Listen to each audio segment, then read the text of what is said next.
Assalamualaikum, perkenalkan saya Fathan dari kelas 06 TPLM 001. Di sini saya akan membahas materi pertemuan 7 yaitu proses bisnis.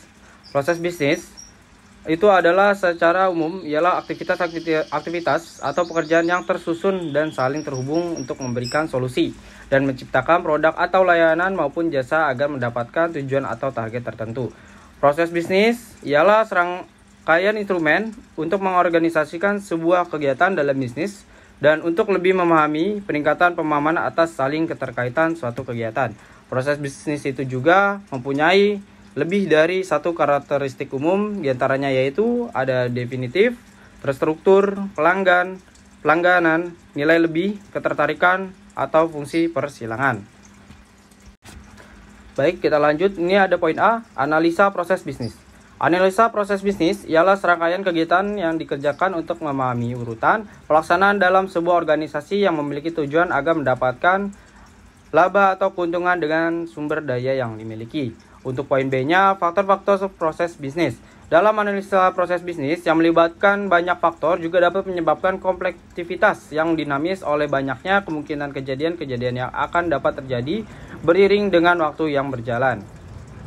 Untuk poin C-nya ada faktor eksternal. Faktor eksternal merupakan faktor yang mencakup suatu kebijakan di luar dari organisasi seperti kebijakan pemerintahan ataupun kondisi lingkungan suatu organisasi atau perusahaan.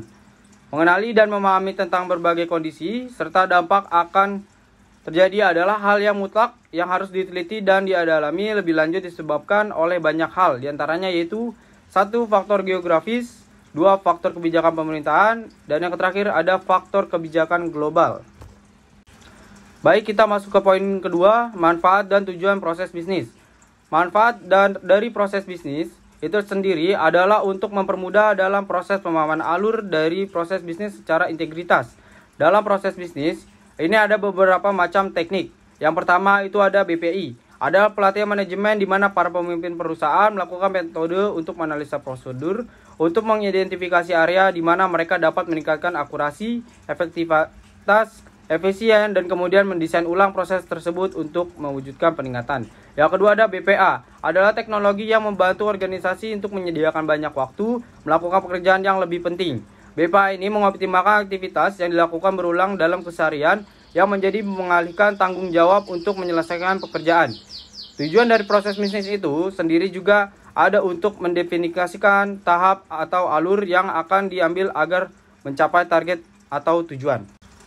Hasil akhir dan tujuan permodelan bisnis adalah mendapatkan nilai tambahan, pelanggan, mengurangi biaya perusahaan, dan menyebabkan peningkatan pada keuntungan yang besar bagi perusahaan. Cukup sekian untuk pertemuan 7. Terima kasih.